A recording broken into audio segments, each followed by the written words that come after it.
안녕하세요. 오늘 저희가 함께 살펴볼 자료들은요. 바로 한국 원자력 산업의 부활, 그리고 이게 글로벌 에너지 시장에서 어떤 역할을 할 수 있을지에 대한 내용입니다. 요즘 기후변화 대응 얘기도 많고 또 전력 수요도 엄청나게 늘고 있잖아요. 이런 상황에서 원자력이 다시 주목받고 있는데 특히 한국이 중요한 플레이어로 떠오르고 있다는 점이 참 흥미롭습니다. 네, 제공해주신 자료들을 보면 정말 흥미로운 지점들이 많더라고요. 특히 그 두산 에너빌리티 창원 공장 있잖아요. 거기 세계 최대 규모 단조 프레스 이야기. 이게 진짜 대단하더라고요. 원자로 핵심 부품을 그냥 통째로 찍어낸다면서요. 안전성, 효율성 다 잡는 결정적인 역할이라고 하던데. 네, 맞습니다. 그 단조 프레스가 정말 핵심 설비 중 하나죠. 그렇죠.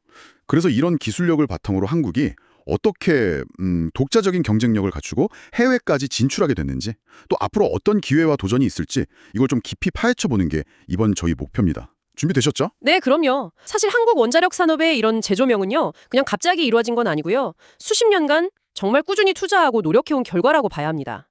물론 처음에는 미국 기술에 많이 의존했지만 끊임없이 연구 개발을 해서 그 까다롭다는 유럽 인증 기준까지 통과했거든요.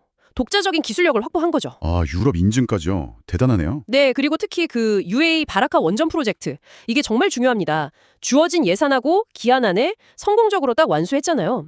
이게 그냥 성공 사례, 이걸 넘어서는 의미가 있어요. 당시 서방 국가들은 대형 원전 건설에서 계속 좀 어려움을 겪고 있었거든요. 근데 한국은 해낸 거죠. 예측 가능한 프로젝트 관리 능력, 이걸 딱 증명해 보인 셈입니다. 예측 가능한 프로젝트 관리 능력, 그게 핵심 경쟁력이군요. 그렇죠. 이게 국제사회에서 엄청난 신뢰 자산이 되고 있습니다. 그렇다면 지금 전 세계적인 상황은 어떤가요? AI다 뭐다 해서 첨단 산업 때문에 전력 수요가 폭발적으로 늘고 있다는데 이게 한국 원자력에는 어떤 기회가 될 수 있을까요? 바로 그 지점입니다. 그게 아주 중요해요. 전력 수요는 막 늘어나는데 탄소 중립 목표는 또 달성해야 하잖아요. 근데 태양광이나 풍력은 아직 그 간헐성 문제, 그러니까 날씨 좋을 때만 발전되는 문제랑 또 에너지를 저장하는 비용 문제에서 완전히 자유롭지가 못해요. 그래서 24시간 내내 안정적으로 또 대규모로 저탄소 전력을 공급할 수 있는 원자력의 가치가 다시 평가받고 있는 겁니다. 자료에서도 지적하듯이 이런 배경 속에서 한국의 기술력과 건설 경험이 정말 빛을 발할 기회가 열리고 있는 거죠. 그렇군요. 자료에 보니까 팀 코리아라는 표현이 나오던데 이게 구체적으로 어떤 강점을 가지는 건가요? 정부랑 민간이 어떻게 시너지를 낸다는 건지 좀 궁금하더라고요. 팀 코리아. 그게 뭐냐면요. 원전 설계부터 시작해서 기자재 공급, 건설, 운영, 그리고 금융 지원까지요. 수출입은행 같은 곳에서 지원해주고요. 이 모든 관련된 주체들이 아주 유기적으로 협력하는 모델을 말합니다. 그러니까 각 분야 전문 기업들이 컨소시엄을 딱 이루고 정부는 외교적으로나 재정적으로 지원을 해주는 방식이죠. 50년 넘는 경험, 숙련된 인력풀, 그리고 이런 통합적인 접근 방식, 이게 다른 경쟁국들과는 좀 차별화되는 한국만의 강점이라고 할 수 있습니다. 경쟁국 이야기가 나와서 말인데요. 중국이나 러시아 같은 나라들의 움직임은 어떤가요? 한국이 이런 경쟁 속에서도 우위를 지킬 수 있을까요? 경쟁은 당연히 치열하죠. 중국은 자국 내에서 워낙 대규모로 건설을 하니까 경험이랑 기술을 빠르게 쌓고 있고요. 러시아는 원래부터 원전 수출 강국이었잖아요. 다만 러시아는 지금 지정학적 제약이 좀 있고요.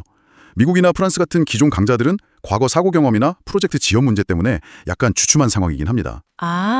네, 바로 이 틈새에서 한국의 강점, 그러니까 입증된 프로젝트 관리 능력과 기술력이 더 돋보이는 측면이 있는 거죠.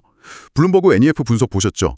대형 원전 건설 조언이 필요하면 한국을 추천할 거다. 이런 분석까지 나왔으니까요. 와, 그 정도군요.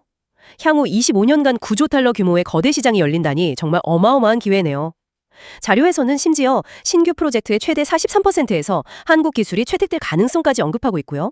두산 에너빌리티가 미국 SMR 프로젝트에 부품 공급하는 것처럼 구체적인 움직임도 보이고요. 여기서 잠깐 SMR이 정확히 뭔가요? 청취자분들 중에는 좀 생소한 분들도 계실 것 같아서요. 네네. SMR, 그게 스몰 모듈러 리액터의 약자인데요. 우리말로는 소형 모듈 원자로라고 부릅니다. 말 그대로 작은 원자로인데 공장에서 주요 기기를 모듈 형태로 미리 만들어서요. 건설 현장으로 가져와서 조립하는 방식이에요. 기존 대형 원전보다 건설 기간이 짧고 비용도 적게 들고요. 또 안전성도 높다는 장점이 있어서 차세대 원전 기술로 굉장히 주목받고 있습니다. 한국 기업들도 이 분야에 아주 적극적으로 참여하고 있죠. 아하, 그렇군요. SMR, 확실히 기회는 커 보이는데 그래도 넘어야 할 과제들도 만만치 않겠죠. 자료에서 지적하는 주요 리스크는 어떤 것들이 있을까요? 몇 가지 좀 중요한 도전 과제들이 있습니다. 첫째는 그 바라카 프로젝트 성공 배경에는 사실 상대적으로 저렴했던 인건비도 한몫했거든요. 근데 이 모델을 인건비가 훨씬 높은 유럽이나 북미 지역에 그대로 적용하기는 좀 어렵겠죠.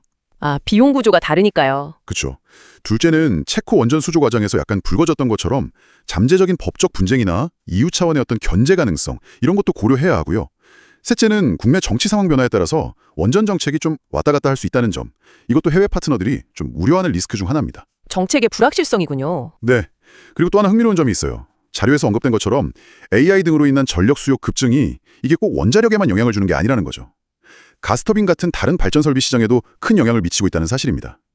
미쓰비시 중공업 주가가 엄청 올랐다거나 두산 에너빌리티도 가스터빈 사업을 확대하고 있잖아요. 이게 에너지 전환기가 얼마나 복잡하고 역동적인지를 잘 보여주는 거죠.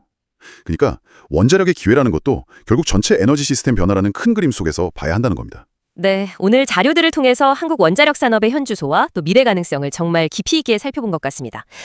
정리를 좀 해보자면 세계적 수준의 기술력, 그리고 성공적인 프로젝트 수행 능력, 또 팀 코리아라는 독특한 협력 모델, 이걸 바탕으로 글로벌 시장에서 상당히 유리한 위치를 점하고 있다. 이건 분명해 보입니다. 맞습니다. 하지만 동시에 말씀드린 것처럼 비용 구조의 문제라든가 지정학적 법적 리스크, 또 국내 정책의 불확실성 같은 이런 해결해야 할 과제들도 산적해 있는 게 사실이고요.